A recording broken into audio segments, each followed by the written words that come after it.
Kawu Modibo's constant campaign of calumny against Saraki by Sola Ebiseni. Kawu Modibo's usual attacks on the Saraki family, particularly Bukola Saraki, the enigmatic Nigerian Senate president, is not just a pastime but actually an occupation pursued with uncanny passion. A media man of repute, Lawner Kawu, as he then was, often leverages on the abundant press space available to him in his harangue of the person of the former Kwara governor and all he stands for. This Kawu often does, unmindful of his own reputation, in repeating worn-out allegations which have seen the best of their days, but unsuccessfully, with both the EFCC and the Code of Conduct Tribunal. One could easily have dismissed his latest tirades titled Final Meltdown for the Saraki hegemony as one of such envy-inspired diatribe for which he seeks relevance in his local Kwara politics, even with unverified outlandish figures of releases from the Federation account, as if the parameters for revenue allocation to Kwara is different from the rest of the federating states. This time around, he ventured into national politics, perhaps oblivious of the current political status and stature of his object of attacks, beyond local Kwara political squabbles. How could Kawu expect Nigerians to take him seriously when he claimed that Saraki's return to Senate in 2015 was a benefit from Buhari? The question is, when did Buhari ever win any election in Kwara State, particularly in his previous 3 consecutive presidential contests in 2003, 2007 and 2011, until his political partnership with the Sarakas in 2015. Besides, Kawu should have sought other means of ingratiating himself to President Buhari rather than claiming that Saraki's acts, as the head of the Nigerian parliament, were responsible for the president's lackluster performance.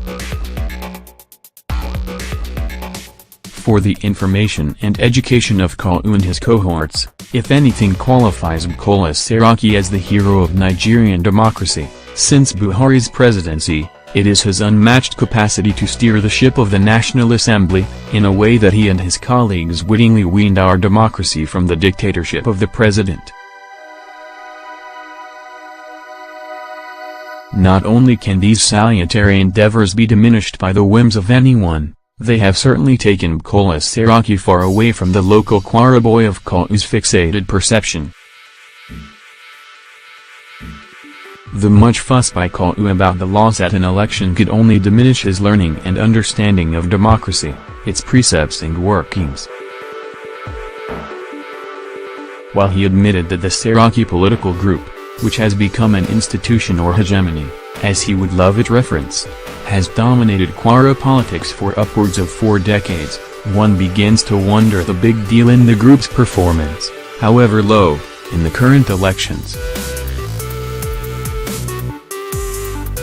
Certainly, the problem is not of he who lost an election but of a so-called political or educated elite, so psychologically transfixed, in the assumptions that Saraki family or Bukola or anyone for that matter, could never have lost an election. The reality of the electoral process, even in advanced democracies, is that, no matter the performance of politicians or political parties, the people often want to try other hands. That is the philosophy behind fixing terminal or tenure ends, with no respect for performance ratings which are often based on subjective political indices.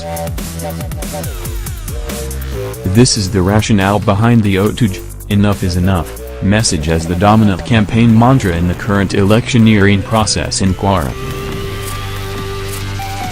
It is not a political death sentence, but of the need to try other hands in the process of development. This is the inalienable right of the people in any democracy.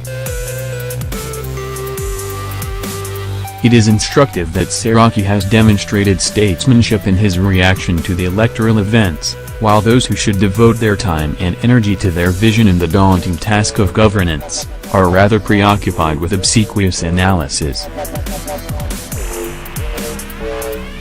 In trying to impress some powers and justify his new self-discovery, even beyond his petty political squabbles with his imaginary Saraki foes, Modibo's piece is, clandestinely, laced with ethnic cards.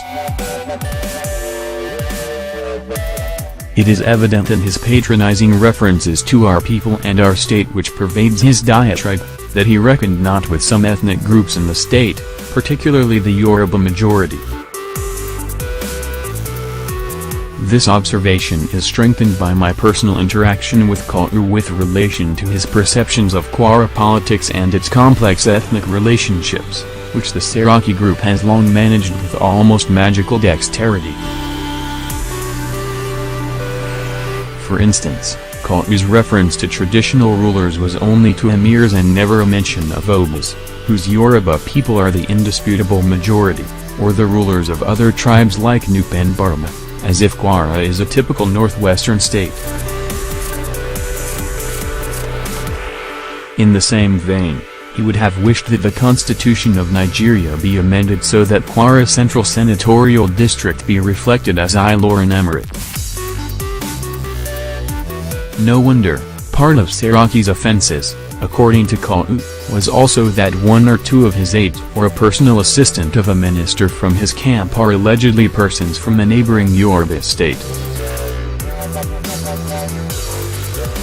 It would have been permissible if such persons have been from some foreign land, even if Mali or Chad.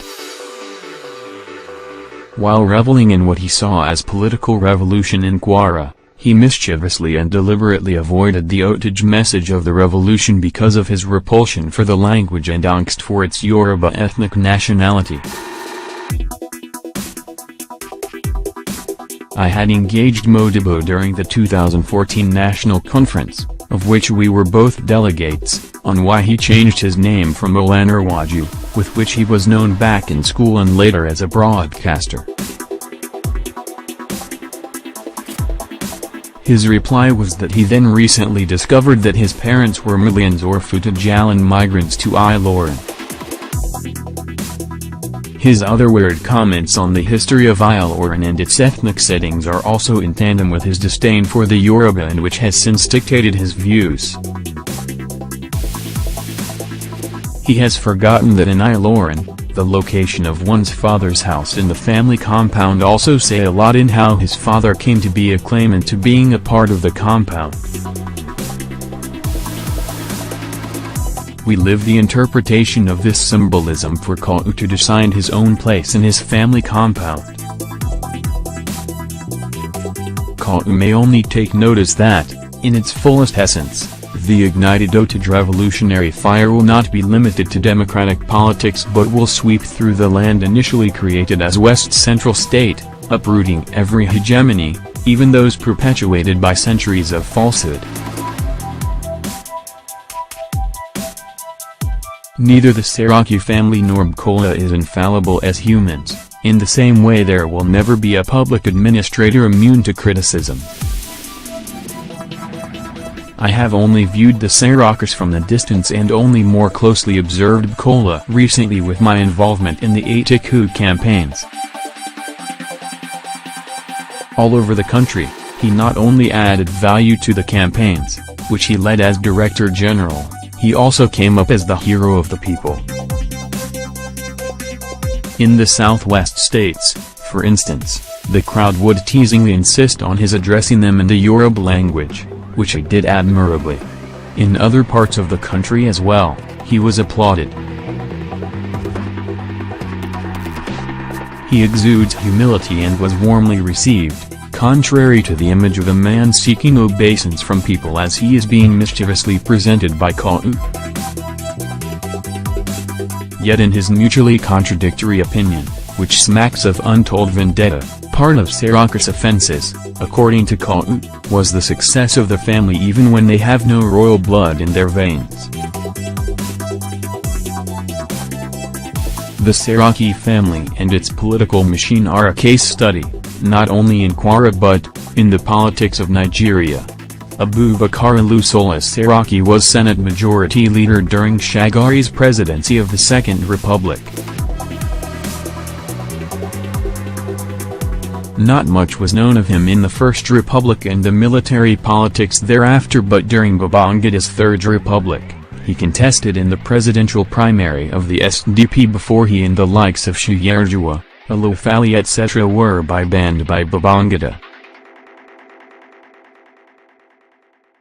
I was then the chairman of the old Ilajas Odo local government of Ondo State, having been elected also on the platform of the SDP, after just barely leaving the NISC. Notwithstanding his fortunes at the national level, Dr. Olusola Saraki, from his entry in the Second Republic, has enacted a regime as kingmaker in Kwara, from Adamwada of the same NPN, Cornelius Adbayo of the rival UPN, and every elected governor up to his son, Bukola, who not only became governor of Kwara State and successfully took over as kingmaker, but has surpassed his father to occupy the constitutional number 3 position, but, de facto, the second most powerful position in Nigeria, after the president.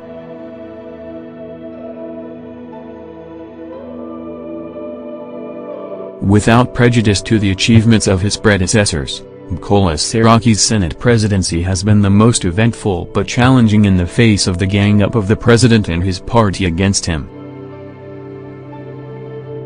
Where others, older and apparently more politically suave, have bitten the dust, slipping by stepping on the proverbial banana peels on the red rug of the Senate chamber, Bukola has taken the challenges in his strides, giving stunning leadership for his colleagues who, across party divides, have shielded and made him impregnable by the Aso Rock Hawks.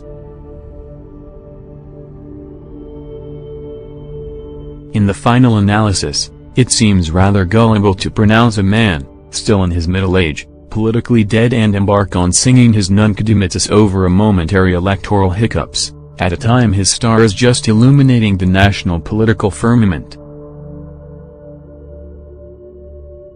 Their beclouding venom could not allow realistic reasoning that Saraki's commitment to his PDP nationwide campaign's assignments could have taken its toll on his concentration on the home front political activities. For Kawu and his ilks, it is far very easy to write and denounce political actors, from a comfort corner, especially by those who have never tested and indeed afraid to try their own popularity in elections. One can therefore only advise those who presently feel invested with the people's mandate to be focused on making a difference and shun the distractions from unhelpful vengeance seekers. Those who deceived the people with the change slogan at the federal level in 2015, have soon now resorted to different shenanigans and trying to twist the verdict of the people just delivered against their patriarch. Let them not sing Uru too early. Ebiseni, lawyer and former commissioner in Ondo State, is a member of the PDP Presidential Campaign Council.